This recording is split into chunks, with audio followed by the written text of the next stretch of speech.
My husband and I got married today, but my two childhood sweethearts who once swore they would put me on their family registry have no idea. Instead, they were busy fussing over the girl who was supposedly saving my life. To cheer her up, they even bought her an adorable ragdoll cat as a thank you gift. They had totally forgotten that I was severely allergic to cat fur. As a result, when I returned home after just being discharged from hospital, I went into allergic shock and had to be admitted into hospital again. They also did not believe me when I told them that the girl had orchestrated the whole life-saving incident. The moment I regained consciousness in the emergency room, I immediately called my uncle to arrange my marriage. After all, after my parents passed away, my uncle had arranged a good marriage for me. As soon as he heard my consent to get married, he immediately began the fastest marriage arrangement he could possibly do. He did that because he was afraid I would become muddle-headed again and waste my time being torn between those two childhood sweethearts. He advised, "Joy Mackenzie, didn't I tell you before that your two childhood sweethearts barely good enough to be your friends? As a man I know for sure that they don't have the quality to be good husbands. A man always knows another man's flaws better, but you refuse to believe me." Then he told me, "We get your wedding license first and 7 days from now, you will have your wedding party." In the past, I always thought my uncle, being a man, could never understand a girl's feelings. After all, you alone knew if the shoes fit. However, before I even put them on, those shoes had already hurt me countless times. "Uncle, send me his info. I'll schedule the registration now," I told him. Marriage was a decision between two people, so I had to take charge of something. As so happened, when I was about to set the appointment, Tom Weston and Jeff Lawrence heard my words and barged into the hospital room. They immediately asked me in unison, "What appointment are you talking about? What kind of register are you going to apply?" I saw no reason to hide it from them, so I answered honestly, "I'm getting married." The two of them exchanged glances. When they realized neither of them was my groom, they both let out a relieved laugh. "You're making a joke, right?" I did not pay any attention to them and continued booking my appointment on my phone.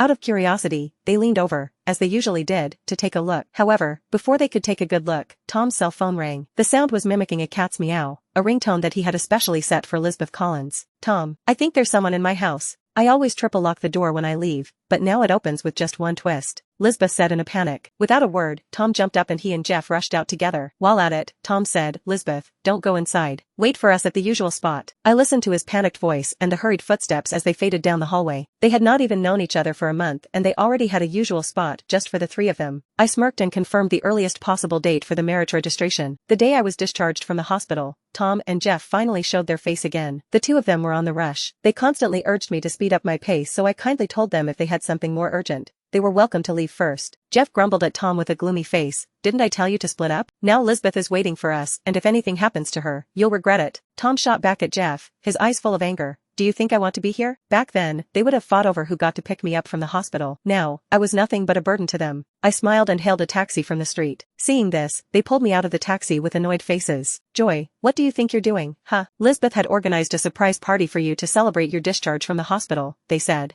Without giving me a chance to refuse, they dragged me into their car. As soon as they closed the door, they immediately dialed Lisbeth's number and chatted animatedly with her the whole ride. I felt I had become invisible, so I closed my eyes to rest. Only when we reached the bar did I realize the so-called surprise for me was actually a birthday celebration for Lisbeth. With hands filled with beautiful wrapped gifts, Tom and Jeff hurried over toward her. Those were the same presents they had chosen for my birthday this year. Seeing that the gifts had a new owner and I had no interest in playing a supporting role, I turned around to leave. Suddenly, out of nowhere, a cat lunged at me. Without a second thought, I kicked it away, sending it flying with a yell. Lisbeth, who was still wearing a party hat, stormed up to me. "Joy, if you have a problem with me, just come at me directly." "Why did you have to take it out on poor Lily?" asked Lisbeth. Meanwhile, the cat that was cradled in Lisbeth's arms let out a pitiful whimper, as if it had been terribly wronged. Without any pause, Tom and Jeff immediately scolded me. "Joy, we know that you're allergic to cat fur, but it doesn't give you any right to take it to Lily and Lisbeth." As he said that, Tom dumped an entire blister pack of allergy medicine into my hands. "Maybe you should reflect on why you're the only one who is so sensitive to cats. I don't believe you'll still have an allergy if you take this whole pack." Did he actually expect me to swallow all those pills? I wondered. I quickly grabbed just one and forced it down. I told them, "One is enough." Hearing my words made Tom and Jeff became even more displeased. "Lisbeth is right. How can you be severely allergic to cat fur? Looks like your whole hospital stay was just an act." His words made the bitterness of the dissolving medicine linger in my throat. There was a time when if a stray cat wandered within 5 meters of me,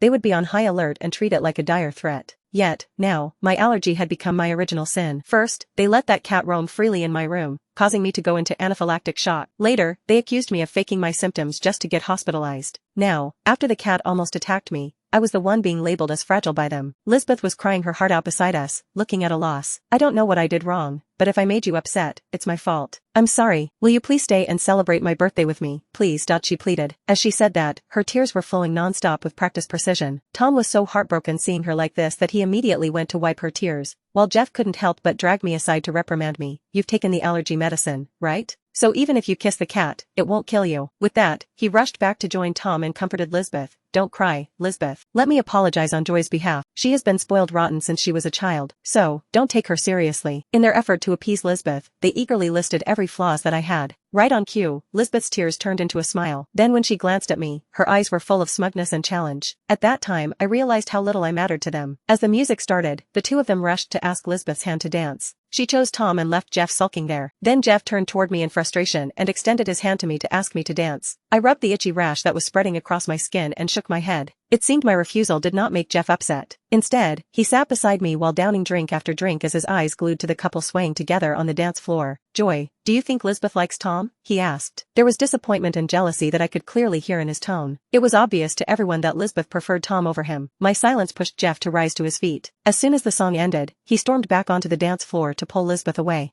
I didn't feel like watching the drama of two men fighting over one woman, so I took my leave. Suddenly, amid the crowd's gasps, Lisbeth found me and forcibly dragged me back to the dance floor. Joy, please talk to Tom and Jeff. They're fighting over me again and I just can't stop them. Although she pleaded me, it could not conceal the bragging in her voice. I refused her outright. If you can't stop them, why do you think I will be able to do it? However, the crowd gasped again. This time, Tom had taken a punch and blood was streaming from his nose. This finally snapped Lisbeth from her acting and made her panic. She yanked me with all her strength, nearly dragging me to the middle of their brawl. The reason for their fighting was that Lisbeth's neighborhood was not the safest, so they were arguing about whose house she should stay in. Jeff believed that since Tom had already gotten the first dance, it was his turn to have her stay over at his house. I had no desire to break up their fight and it was a pathetic sight to watch. Yet, surprisingly, their heated argument turned toward me.